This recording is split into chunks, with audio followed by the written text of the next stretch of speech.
Damos las gracias en este momento a las redes de internet, YouTube, esta conferencia estamos transmitiendo a través de la tecnología del siglo a miles de hogares en este momento tan maravilloso que Dios nos da.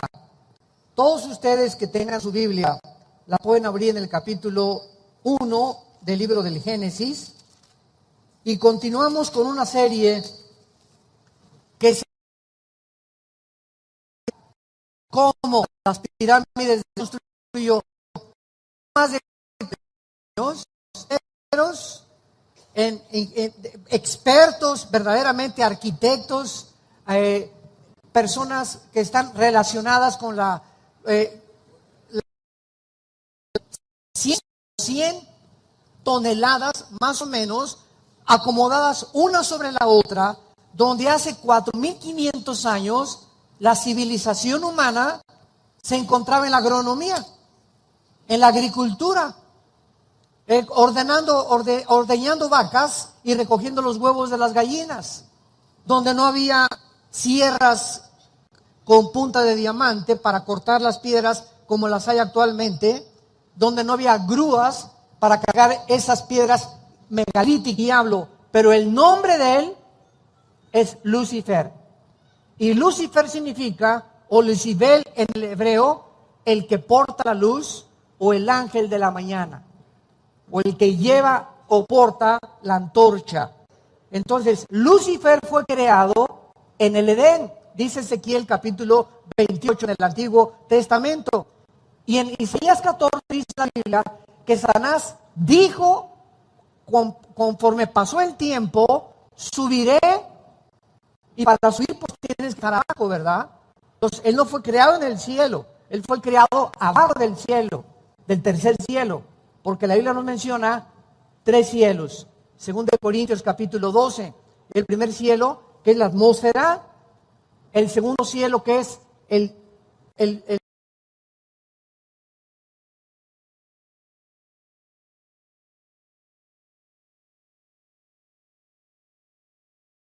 universo cósmico, y el tercer cielo donde habita Dios. Entonces, Satanás se encontraba aquí en el primer cielo y quiso alcanzar el tercer cielo donde está el trono de Dios. Y dijo, subiré, Isaías 14 del 12 al 14, y seré semejante al Altísimo. Y cuando intentó este golpe de estado, este pinochetazo, fue arrojado por los ángeles de Dios, los buenos, por Miguel, y quedó recluido aquí en este planeta. Vino un juicio tremendo aquí en el mundo, donde él fue juzgado y el mundo quedó sepultado completamente bajo el agua. Entonces, todo esto lo vemos en Génesis 1. Dice el versículo 1. Más graves, por favor, en los monitores. En el principio creó Dios los cielos y la tierra. ¿En el principio de qué? En el principio del tiempo, en el principio del espacio y en el principio de la materia. Los 3 elementos que forman el universo aquí se encuentran en el versículo 1. Sin embargo, la palabra tierra aquí en el versículo 1 es eretz en el hebreo, que significa tierra seca. Y en el versículo 2, la tierra ya no aparece como en el versículo 1. En el versículo 2 encontramos caos, desorden, confusión en el planeta Tierra, cubierta de tinieblas y cubierta de agua. Entonces, algo pasó entre el versículo 1 y el versículo 2 del libro del Génesis. Más adelante podemos comprobarlo en Jeremías y en Isaías, que Dios no creó la tierra desordenada y en un estado caótico. Entonces, ¿quién cubrió la tierra con agua? Y es interesante que nunca aparece en la Biblia cuando creó Dios el agua. Dijo Dios en el primer día de la recreación de nuestro sistema y de este planeta, que el agua fuera sacada o elevada y cubriera la atmósfera que tenemos y el espectro electromagnético que rodea el planeta Tierra, y quedaron solamente las nubes arriba de la Tierra y 3 partes de agua que cubren el planeta. Entonces, Dios saca toda esa agua y deja una tercera parte seca, que es donde tú y yo habitamos. Y vemos nosotros que esto es fascinante porque los continentes no estaban separados como se encuentran actualmente. Europa, de África, Australia, el continente americano, sino que era una sola masa de agua. Encontramos en Deuteronomio 32, en el Antiguo Testamento, que hubo un juicio de Dios, se separan los continentes y Dios le asigna a Lucifer y a sus ángeles caídos los continentes para gobernarlos y de esta manera probar al ser humano. Entonces, todos estos fósiles que encontramos, que la ciencia no sabe cómo es posible que hace 4.500 años, 4.000 años, el ser humano haya tenido esta inteligencia para poder cortar piedras de 150 toneladas como si fueran mantequilla. Tú vas a las pirámides de Egipto, la pirámide de Giza, una hoja de papel no cabe en la unión entre una piedra y la otra piedra. Parecería como si las hubieran cortado así con mantequilla. Ni las sierras de esmeril más modernas, ni la ingeniería actual podría ni siquiera superar la forma en que estas piedras fueron acomodadas y cargadas. Y si le agregamos en Machu Picchu que las pirámides y las ruinas están en la montaña, ¿quién va a estar agarrando piedras de 100 toneladas para subirlas 50, 100 metros y acomodarlas para hacer ruinas? Entonces, todos estos fenómenos donde la ciencia no puede entrar, que el Triángulo de las Bermudas, que desapariciones de aviones y que tantas cosas y misterios del mar, la Biblia tiene la razón y es más moderna que el periódico de mañana en la mañana. Vemos nosotros que independientemente de la forma en la que Dios comienza la recreación, ¿qué fue lo primero que Dios hizo en el planeta? Ahí lo tienes enfrente de ti, la luz. Lo primero que hizo Dios fue que sea la luz. Dios, dice en 1 de Juan, no está en tinieblas, ni tampoco Dios crea las tinieblas. Las tinieblas simplemente es la ausencia de la luz. Entonces, cuando Dios dice que sea la luz, es porque estaba cubierto completamente el universo de tinieblas. La rebelión satánica hizo que el universo donde tú y yo habitamos fuera completamente oscurecido. Y actualmente los astrofísicos y los físicos y los astrónomos confirman que si tú vas al universo, el universo está oscuro. Y tú puedes ver algo por la luz del sol. Pero hay millones de partículas infinitamente pequeñas que son las que le dan el colorido a las cosas. Y esto es increíble porque cuando comenzamos a profundizar en las cosas de la física y de la química, de la genética, como lo vamos a ver más adelante, y venimos a la Biblia nos abre completamente la ventana para asomarnos a un mundo donde la ciencia no puede entrar, porque son cosas escondidas desde antes de la fundación del mundo que Dios se las quiere revelar a los niños. Y cuando tú vienes a la Biblia y eres una persona que amas la verdad y tienes una relación con Cristo todos los días, comienza tu cerebro a expandirse, porque cuando cayó Adán y Eva en el huerto del Edén, perdimos más del 90% de información en el ADN. No se están empachando, ¿verdad? Ay, me fascina esto, esto es maravilloso. Tenemos ya que comer la carne de la Biblia. Tenemos que profundizar en las cosas de Dios. Y Dios nos ha permitido la ciencia tal como es la ciencia, porque la ciencia nos ayuda a comprender que las cosas de la Biblia se anticiparon con siglos y podemos ver que realmente la ciencia solamente nos muestra lo que la Biblia ya ha podido establecer con siglos de anticipación. Entonces, cuando Dios dice que sea la luz, ¿qué estaba diciendo Dios? Oiga, como me dijo una persona, ¿cómo es posible que Dios diga que sea la luz cuando en el versículo 14, en el cuarto día, dice la Biblia, dijo luego Dios, haya lumbreras en la expansión de los cielos para separar el día de la noche y sirvan de señales para las estaciones, para días y para años? ¿Cómo es posible que Dios diga que haya luz cuando hasta el cuarto día aparece el sol? Entonces, aquí encontramos en la Biblia aparentemente cosas contradictorias, que no son contradictorias más que para el intelecto humano, porque no entendemos la mente de Dios, ni hemos comprendido la física como se está comenzando a descubrir, y la genética y las leyes del genoma humano como hasta el siglo XX. Y la Biblia se anticipaba siglos de anticipación a todos los descubrimientos que la ciencia ha podido descubrir. ¿Qué es la luz?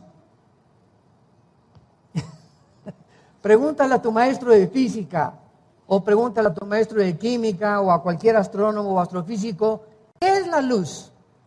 Y la respuesta es la siguiente: bueno, pues es un fluido de electrones, ¿verdad? Y no pasamos de que pues es un fluido y son electrones, etcétera, etcétera.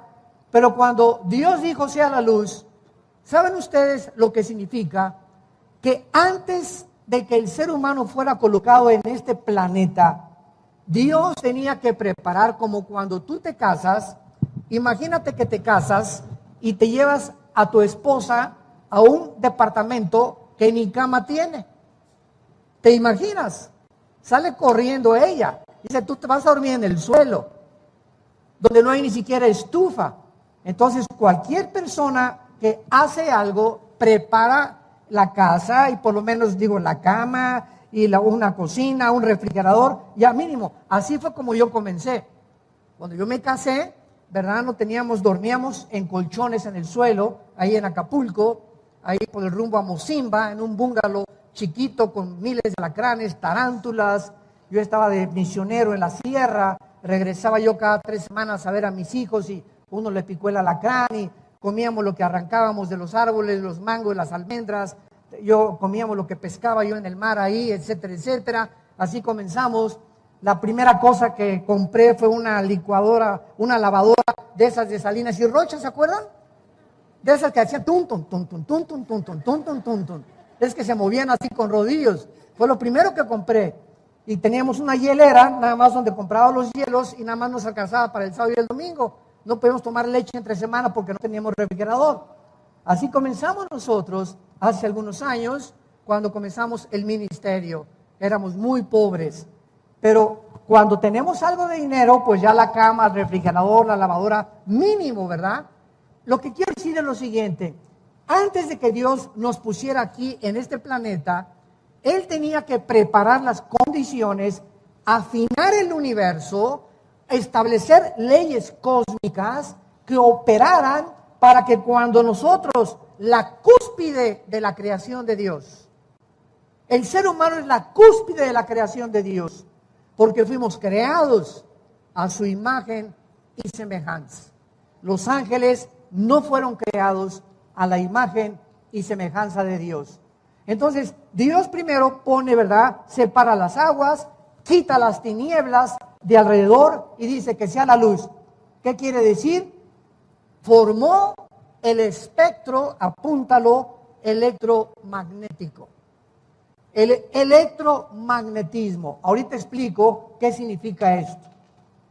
Aquí abajo en la tierra, tú y yo ahorita podemos platicar gracias al espectro electromagnético que rodea la tierra.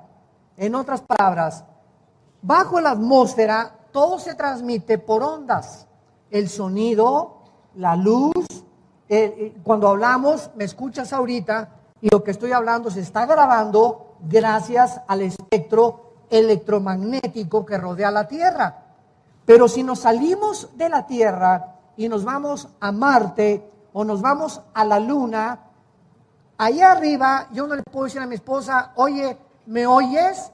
Porque ya mi voz no viaja en ondas. Necesito una escafandra de astronauta con aparatos de radio para que pueda mi esposa escucharme o el otro astronauta, porque fuera de la Tierra no existe el espectro electromagnético. Así que antes de que Dios pusiera cualquier cosa, Dios se aseguró que abajo en este planeta tú y yo pudiéramos comunicarnos.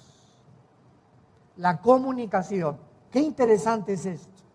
Lo primero que Dios se interesó en poder establecer y preparar para la raza humana era que pudiéramos tú y yo comunicarnos y a través de la comunicación comunicarnos también allá arriba con la fuente de la energía.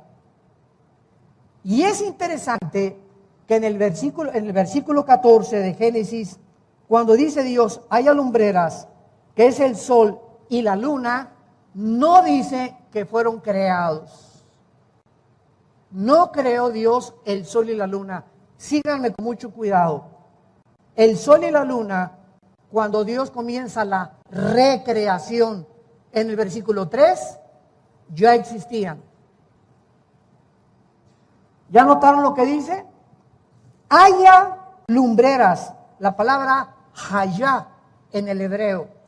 Haya lumbreras en la expansión, porque cuando Dios crea, usa la palabra hebrea bara, con B de burro, que significa crear de la nada, ex nihilo. Entonces, solamente 3 veces en el libro del Génesis se usa la palabra bara. Se usa para crear en Génesis 1:21 y creó Dios bara, o sea, de la nada Dios forma la vida marina en los mares. Después dice hacer, que es la palabra asa, que es moldear, y tenemos la palabra yatzar, que es darle forma final. Entonces, solo Dios puede crear de la nada. Pero una vez que Dios crea de la nada, comienza como un escultor a formar con sus manos y a darle forma a lo que Él creó, a la materia. Y ya que la materia está formada en la forma en que Dios quiere que sea, Dios hizo esto con Adán.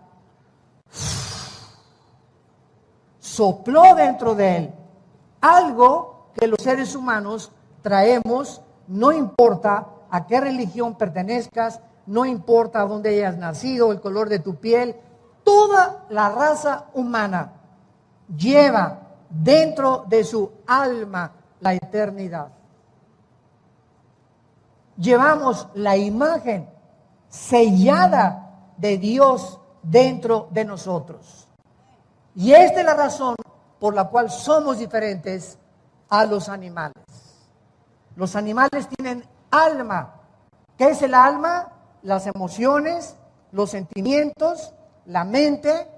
Los perros son fieles, entienden, brincan, aprenden, sienten, tienen tristeza, se pueden hasta morir de tristeza los animales, los caballos, los delfines, los chimpancés. Vemos que tienen manifestaciones casi humanas, pero ninguno de los animales, por más inteligentes y por más entrenados que sean, pueden tener conciencia de que existen, de que tienen que adorar a algo o a alguien, y que tienen forzosamente que hincarse ante un ser supremo. Solo los seres humanos. Y ningún libro de los que se consideran religiosos puede nosotros definirnos los elementos que forman el cuerpo humano, ni la vida humana. Somos un espíritu, apúntalo, tenemos un alma, y vivimos dentro de un cuerpo. El cuerpo es solamente la botella, el envase temporal que se está deteriorando, confirmando la segunda ley de la termodinámica y la ley física de la entropía. Mi cuerpo desde que nacemos comienza el deterioro celular, pero por dentro, dice 2 Corintios 4, estamos renovándonos. Nuestra mente cada vez se expande más, cada vez comprende más, si es que lees la Biblia y la memorizas. El único alimento para el espíritu es la Biblia. Y si tú eres una persona adicta a la Biblia, donde pasan 2 días y sientes como cuando no comes y no bebes, que algo te hace falta y que te da hambre física, si esa hambre espiritual no la sientes, es difícil creer que tienes vida espiritual. Porque así como un niño cuando nace comienza a gritar ñacu, ñacu, ña, y lo primero que hace es poner el pecho a la mamá para poder inmediatamente calmar al niño, porque nace dentro de su naturaleza la tendencia que tiene que pegarse al pecho durante el primer año, 2 años. Si no tienes esa necesidad de, como los niños, desear la leche espiritual no adulterada, se puede dudar que tú tengas una relación con Dios. Y tú puedes decirme, soy católico, soy bautizado, remojado, soy presbiteriano o evangélico o protestante o mormón o testigo de Jehová. No importa la religión que tengas, el cristianismo no es tener una religión, es tener una relación viva, dinámica, orgánica, con alguien que está vivo. Y cuando venimos a la Biblia, hacemos contacto no con un libro de Octavio Paz, ni de William Shakespeare, ni tampoco de los grandes intelectuales. Hacemos contacto con un libro que tiene la vida. La vida. Jesús dijo en Juan 6, mis palabras son espíritu y son vida. Tú haces contacto con uno de los literatos y con uno de los grandes hombres de la literatura y de la poesía, y maravilloso, y es alimento al intelecto. Pero cuando vienes a la Biblia, tu espíritu se conecta de una forma misteriosa y sale algo de este libro que entra a tu espíritu y comienza a fortalecerlo, comienzas a tener paz, comienzas a tener dirección, comienzas a tener seguridad, tranquilidad, comienzas a ser libre de los temores, de las incertidumbres, hasta que entiendes que este libro es el único que nos pone en contacto con el mundo espiritual. Ahora bien, todo este tema de esta serie que estamos analizando, la invasión de los ángeles caídos, está relacionado con la genética. Con la genética. Y esto es increíble, porque hemos visto que hasta 1860, Gregorio Mendel, un monje europeo, comienza a hacer experimentos con chícharos y comienza a descubrir de qué forma se transmiten de un chícharo. O sea, si tú siembras una uva, ¿qué nace? Uvas, pero la semilla de la naranja tiene otro código, que cuando la siembras, nacen naranjas. Cuando tú siembras los mangos, nacen mangos. Cuando tú siembras chabacanos, nacen chabacanos. Sandías, nacen sandías. Entonces, se comenzó a descubrir que todas las cosas contienen un código genético que se transmite de generación en generación de acuerdo a la información que alguien, sabemos quién es ese alguien, puso en estas semillas. Y lo mismo pasa con los animales, las aves, los peces y los seres humanos. Un chango, el esperma de un chango, trae una información para que cuando el chimpancé se case con la chimpancea, así le podríamos llamar, o con la changa, ¿verdad? Que no soy tan bonito, nazcan changuitos y no camellos, ni hipopótamos, ni jirafas, ni perros, ni caballos. Cuando el caballo se cruza con la yegua, tienen que nacer de la especie de los equinos. Cuando el toro se cruza con la vaca, tiene que nacer ganado vacuno, porque la información está en el esperma. Los peces tienen relaciones, el pez con la peza se cruzan, nacen pececitos. Las águilas se cruzan, el macho con la hembra, y nacen aguiluchos o halcones o el ave que sea. Y así vemos nosotros que toda la creación está programada para reproducirse según la información que hace más de 4.500 años la Biblia estableció antes que Gregorio Mendel descubriera las leyes de la herencia. Génesis 1, versículo 11. Qué maravillosa revelación e información, señores ateos que nos escuchan. Después dijo Dios, Génesis 1, 11, produzca la tierra hierba verde, hierba que dé semilla, árbol de fruto que dé fruto según, subráyalo todo esto, su género, según su género. O sea, si son uvas, uvas, si son chabacanos, chabacanos, si son sandías, sandías, si son naranjas, naranjas. Que su semilla, ahí está la información, está en él, sobre la tierra, y fue así. Produjo pues la tierra hierba verde, hierba que da semilla otra vez, según su naturaleza. O sea, según la información genética que Dios introdujo dentro de cada semilla.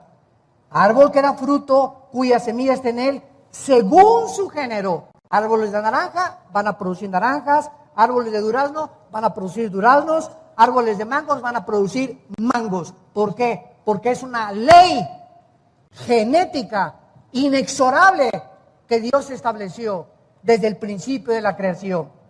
Versículo 20. Produzcan las aguas seres vivientes, aves que vuelen sobre la tierra en la abierta expansión de los cielos. Y creó Dios los monstruos marinos y todo ser viviente que se mueve, que las aguas produjeron según su género, y todavía la da, según su especie, y vio Dios que era bueno. Versículo 24, luego dijo Dios, produzca la tierra seres vivientes, según su género, bestias, serpientes, animales de la tierra, según su especie, y fue así. Y hizo Dios animales de la tierra según su género, ganado según su género, todo animal que se arrastra sobre la tierra según su especie, y vio Dios que era bueno. Muy bien, hasta 1860, el hombre comienza a hacer pininos para entender lo que aquí estaba escrito 4.500, 5.000 años antes. Escuchen esto. Y no es hasta 1954. Pasó un siglo casi después de Gregorio Mendel, que el doctor Watson y el doctor Crick, norteamericanos, en 1954 ganan el Premio Nobel de Medicina por la investigación que hicieron acerca de la hélice del ADN. Y comenzó del 54 y terminó el siglo XX con el proyecto más grande que la conquista espacial de 1969, cuando el hombre pisó la luna. Se considera el proyecto más grande científico del siglo XX y se tituló el proyecto del genoma humano. En el año 2000, el presidente Clinton recibe al doctor Collins, que ha escrito libros, buscando en el internet, él es cristiano y fue nombrado el presidente del proyecto del genoma humano, el doctor Collins, con doble L y S de Samuel al final. Y el presidente Clinton le dice al doctor Collins: hemos por fin encontrado el libro de la vida en la molécula del ADN, que es el ácido desoxirribonucleico. Ahora, ¿qué es el ADN? Para que muchos de ustedes lo puedan entender, porque se menciona por todos lados. Muy bien. Nuestro cuerpo está formado de trillones de células. Trillones de células. Todo el cuerpo humano tenemos células de diferentes tipos. Muy bien. En cada una de las trillones de células que tú tienes y que yo tengo, existe en cada célula un software. Gracias al descubrimiento de la computación y del disco duro y de la época cibernética en la que el mundo se encuentra, y el iPad y el iPhone, etcétera, etcétera, gracias a eso comenzamos a entender en el mundo espiritual que también traemos un disco duro, los seres humanos, y que la información que tú le metas a ese disco duro es el programa que tú produces. Por ejemplo, yo antes de ser cristiano, pues introduje a mi disco duro a Marx, al Che Guevara, a Lenin, a todos estos, la dialéctica materialista, marxista, comunista, etcétera, etcétera. Nietzsche era mi héroe, el ateo del siglo XX. Y mi programa dentro de mí hizo que yo produjera y me comportara como un ateo, porque fui ateo casi 10 años antes de recibir a Cristo. Entonces, si tú introduces programas de sexo y comienzas a ver pornografía, toda esa pornografía entra a alimentar, son softwares que entran a tu disco duro y comienzas a comportarte sexualmente como un degenerado, como una degenerada. ¿Por qué? Porque es la información que tú tienes.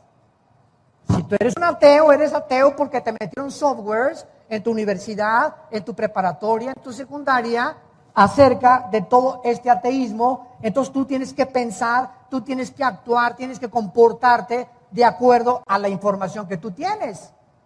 Si yo prendo mi computadora ahorita y veo que quiero un programa acerca de astronomía y no lo encuentro, es porque no le he metido un software de astronomía a mi computadora. Mi computadora me da la información que tiene programada, nada más. Así es la mente humana. Todo esto nos ayuda a comprendernos cada vez más de las maravillas de Dios. Ahora bien, en cada célula de tu cuerpo tienes un software, o sea, tienes una información codificada, inteligente, de conocimiento. Y en cada célula de nuestro cuerpo existe tanto conocimiento para volver a hacerte a ti y a mí. Microscópicamente, en cada trillón de las células que tenemos, está la información de quién eres, el color de tus ojos, el tamaño de tu estatura, el color de tu pelo, las orejas de papalote de tu abuelo, la nariz de cuervo de tu papá. Toda la genética, hasta las enfermedades, vienen microscópicamente programadas dentro de cada célula de nuestro cuerpo, desde Adán hasta nuestros días. De tus tatarabuelos, si tus bisabuelos fueron diabéticos, tus abuelos fueron diabéticos, hay una propensidad de que tú heredes la diabetes genéticamente. Y uno de los más grandes, si tus bisabuelos murieron del corazón, tu abuelo murió del corazón, tu papá murió del corazón, los hermanos de tu papá murieron del corazón, hay una propensidad que tú hayas heredado problemas cardíacos en tu vida.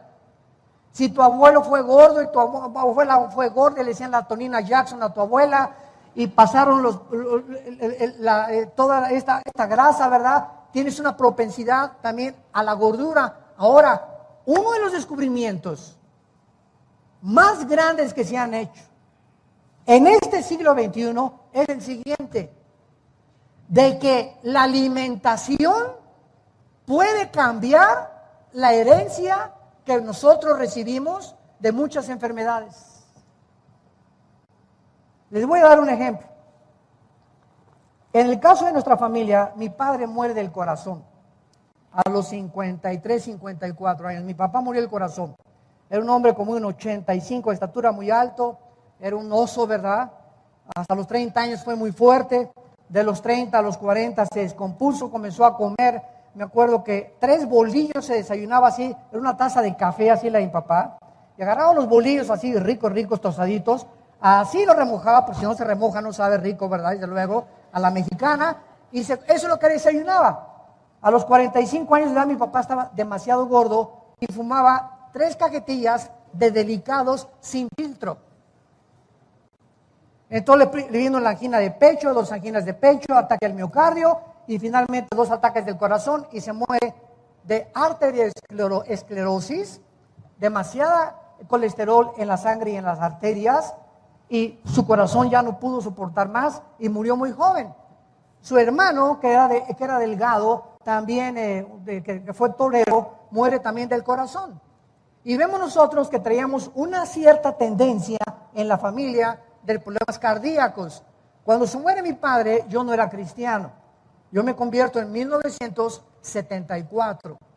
Y fue tan grande el impacto de la muerte de mi padre que le dije a Dios cuando me convertí: yo quiero tener salud para servirte.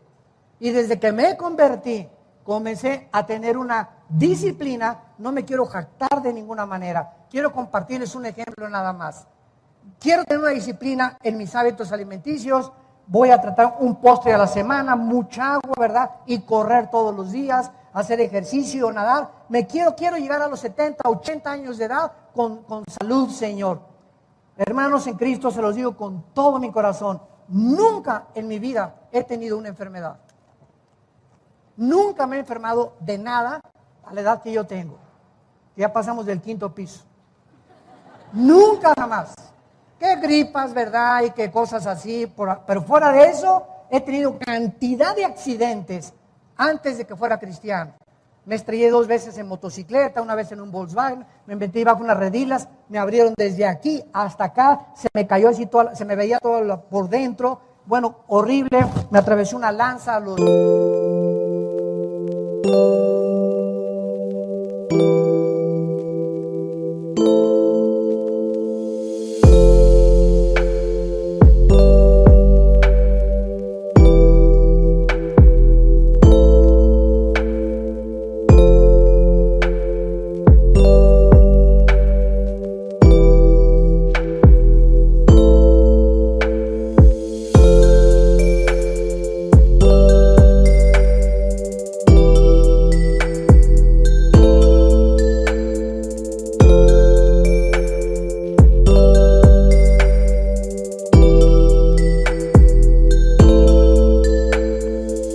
10 años de edad, se me salieron todas las tripas así.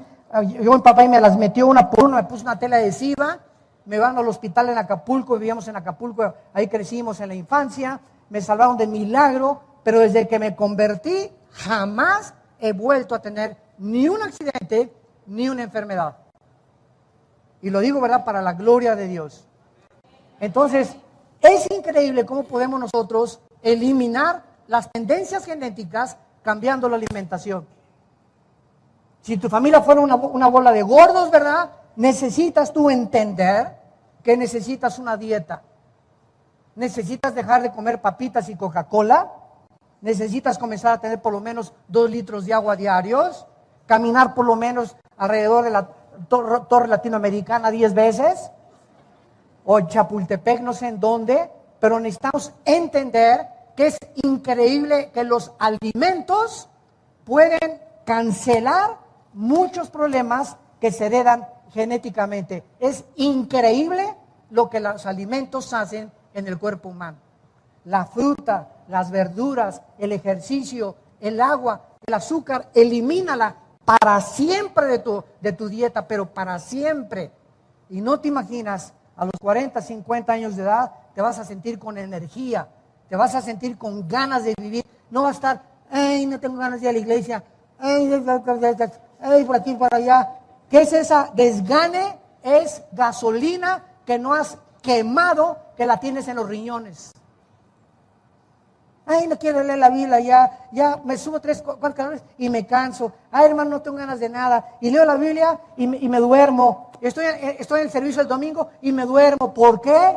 Porque no tienes la energía que necesita tu cuerpo para poder enfrentar las adversidades y los problemas que todos los días tenemos con ellos que vivir. Entonces, es maravilloso que la Biblia nos muestre claramente en el libro del Génesis el inicio de la creación. ¿Qué fue lo primero que Dios hizo? ¿Por qué lo hizo? ¿Por qué lo preparó? ¿Por qué quiere Dios que entendamos estos principios de la genética? Ahora bien, para terminar en penúltimo lugar, está comprobado científicamente las leyes de la herencia. Está comprobado que si tu mamá es güera, tú eres güero, o si tu papá es moreno y tu mamá güera, pues sales ahí medio pistachón, etcétera, etcétera. ¿Verdad? Cuando los españoles llegaron a México, se cruzaron con las indígenas y nacieron los que se llaman los criollos. En fin, ¿verdad? Todo eso está comprobado científicamente que heredamos en el esperma microscópico de mi papá. Cuando se unió con el esperma, con los 23 cromosomas de mi mamá, y el esperma de mi papá, Y, fertilizó los cromosomas X de mi mamá, se juntaron, formaron un cigote de 46 células y de ahí comenzamos a nacer y a ser desarrollados en la matriz de nuestra madre. Pero en ese esperma de mi papá y en ese esperma de mi mamá venía información de mi mamá desde Eva hasta donde está mi mamá. Y en el de mi papá venía información desde Adán hasta donde mi papá pudo fertilizar el óvulo de mi mamá. Esto es impresionante. Muy bien. Si heredamos características físicas, que eso es ya innegable, demostrado científicamente, está demostrado también que se heredan características emocionales. Si hubo locura en tu mamá o en tu abuela, puedes heredar tendencias a la locura tú también. Si tu abuela o tu abuelo fueron brujos, o tu bisabuela fue la bruja mayor de Tlatelolco, tú puedes haber heredado también el espíritu. Cuando se muere la bisabuela o la abuela bruja de Tlatelolco, se sale el espíritu de tu abuela, entierran su cuerpo y ese espíritu comienza a perpetuarse buscando en la misma familia quiénes de las hijas o quiénes de los hijos tienen la propensidad a la brujería para incubarse en ellos y continuar perpetuándose, y se llaman en la Biblia espíritus familiares. Ahora bien, si somos un cuerpo y somos un alma, que son las emociones, los sentimientos, la voluntad y la mente, y hemos heredado eso, la Biblia es el único libro que nos revela que también el ser humano ha heredado una enfermedad, una infección espiritual.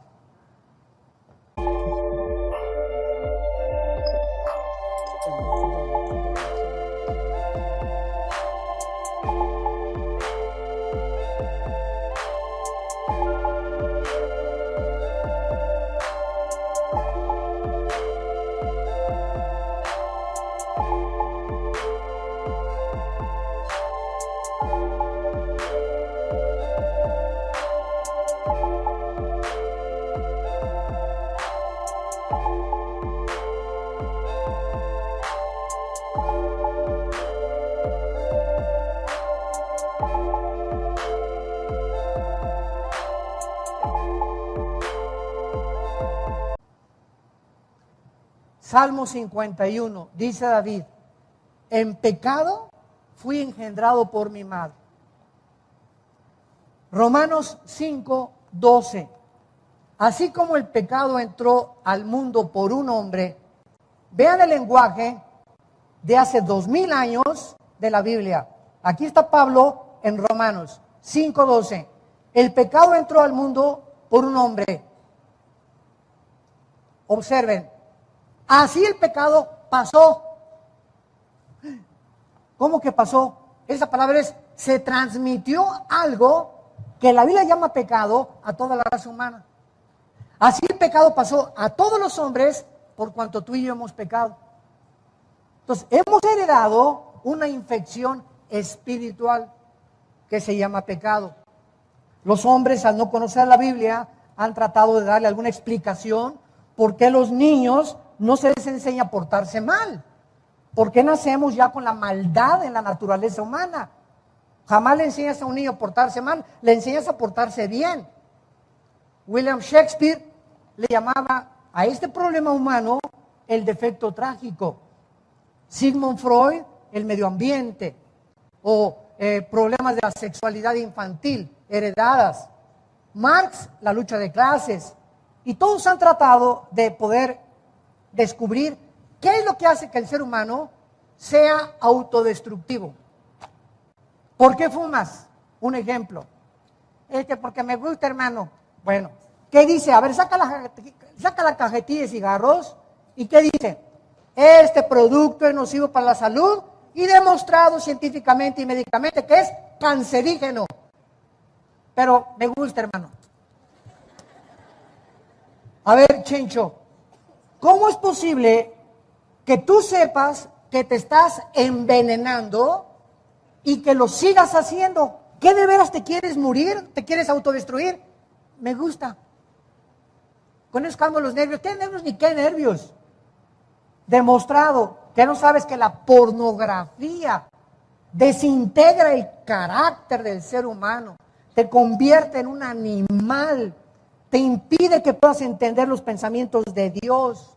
Maldice Dios tu matrimonio. Tus hijos pueden heredar maldiciones tremendas sexuales a través de todas estas cosas. Sí, los hermanos. Entonces, ¿por qué no disciplinas tu cuerpo y tomas la decisión de tirar todo eso y cambiarle el canal y romper las revistas y ser una persona pura en tu vida para que Dios te bendiga? ¿Por qué no lo hacemos? Porque hay una fuerza dentro de nosotros.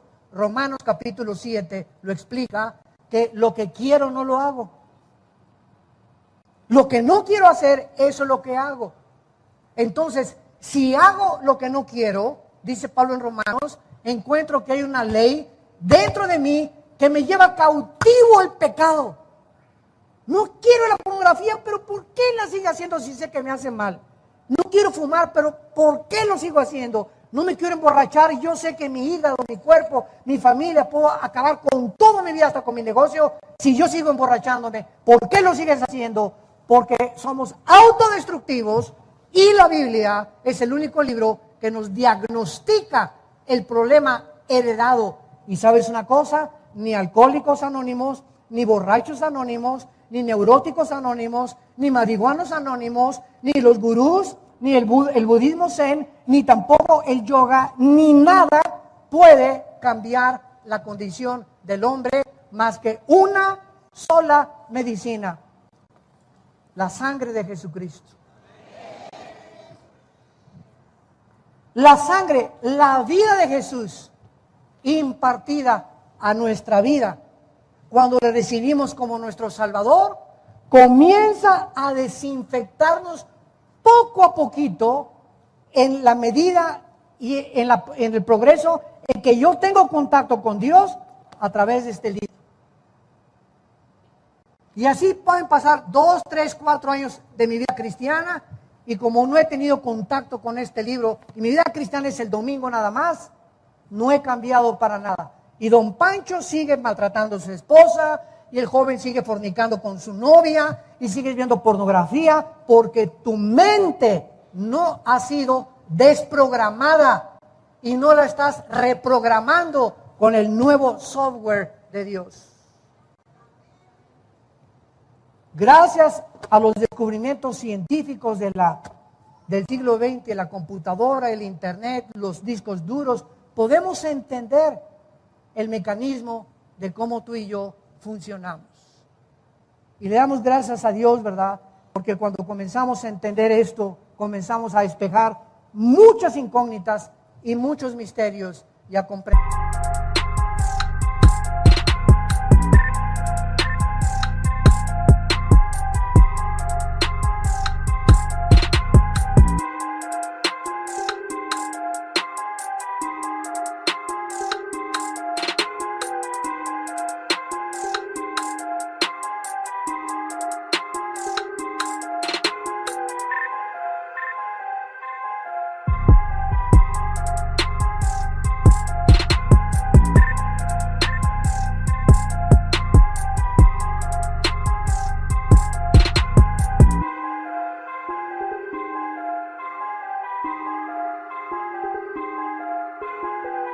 Entender una cosa, que si invocamos por Padre a aquel que es sin acepción de personas, nos juzga a cada uno de nosotros y Dios no tiene consentidos, caminemos en el temor de Dios durante la corta vida que tengamos. Nuestro cuerpo es el templo del Espíritu Santo. El que destruya su cuerpo, Dios lo destruye. Si no cuido mi cuerpo, Dios no se hace responsable de mis enfermedades. No vengas con la panza de Santa Claus y no vengas con problemas del cigarro. Señor, sáname, Señor, quítame lo carnal, sácame el espíritu de lo carnal. Hay una responsabilidad que nos corresponde a nosotros, que Dios dice, tú sujeta y tú haz morir las obras de la carne. No le digas a Dios, ay, quítame lo carnal, o ayúdame a no ser prostituta, o ayúdame a no ser homosexual. No, hay algo en nosotros que es el Espíritu de Dios, no es un espíritu de temor, es un espíritu de valor y dominio propio. Y este cuerpo, 1 Corintios 9, hay que someterlo y chicotearlo y no darle gusto. Dice Pablo, pongo mi cuerpo en servidumbre, no sea que si mi cuerpo no es mi siervo y le sigo dando gusto a esta carne y a la boca y a mis ojos y a mis oídos y sigo poniendo en primer lugar el gusto y los apetitos de mi carne, voy a ser eliminado. Voy a ser eliminado. Y esta es la advertencia más grande que Dios nos hace en la Biblia. Somos responsables de nuestra salud, de nuestra higiene mental, de nuestra higiene emocional, porque tenemos todas las cosas que Dios nos ha dado a través de la vida y la piedad, por medio del conocimiento de aquel que nos ha dado la esperanza a la cual debemos de permanecer firmes hasta el fin, si es que en tu vida habita el Hijo de Dios. ¿No quisieran muchos de ustedes en esta mañana invitar a Jesucristo a sus vidas? ¿No quisieras invitar a ese doctor que quiere entrar a tu vida a sanarte? No hay ninguna otra medicina más que lo que Él hizo en la cruz. Es la cruz de Cristo la respuesta al problema del pecado humano. No hay ninguna otra cosa. Todo lo demás son paliativos y panaceas. Es la sangre de Cristo la que nos limpia de toda maldad. Oremos. Padre, te damos gracias por tu palabra. Gracias porque todas las cosas que pertenecen a la vida y a la piedad, a la vida cristiana, ya nos han sido dadas por tu divino poder, por medio de todas las cosas y el conocimiento de la gloria y la excelencia de tu Hijo Jesucristo, a través de las cuales nos has dado grandes y preciosas promesas, para que por ellas participemos de tu naturaleza divina, habiendo huido del mundo, de la corrupción que está carcomiendo como una gangrena a la humanidad, y habernos apartado para que seamos diferentes con el poder que nos has dado de tu Espíritu Santo. Gracias porque somos guardados por tu poder mediante la fe. Mientras nos mantengamos confiando en tus promesas, no teniendo temor de nada ni de nadie. No desmayes, dice el Señor, no tengas temor. Yo soy tu Dios, que te esfuerzo, que te animo. Nunca te dejaré, nunca te voy a abandonar. Vuélvete a mí, te estoy esperando. Si amas la vida, ven a mí, dice el Señor, porque yo soy la vida y la resurrección. Invita a Cristo diciéndole estas palabras. Si no lo has hecho de una forma sincera, Señor, te doy gracias por la muerte de tu Hijo en la cruz. Te pido que perdones mis pecados. Creo que la sangre preciosa que Él vertió hasta su muerte es la que me limpia. Es la medicina que yo necesito para sanar de esta maldad, de este espíritu autodestructivo con el cual nacimos, y que ahora he comprendido que esta es la razón por la cual Él abrió los brazos en la cruz para perdonarme y decirme que Él es la respuesta a mis necesidades humanas y espirituales y emocionales. Te pido, Jesús, que entres a mi vida como mi Señor y mi Salvador, y te doy gracias porque eres real y porque puedo tener ahora esa paz que mi alma ha buscado durante tanto tiempo y la he encontrado en ti, Jesús, mi Señor y Salvador. Amén.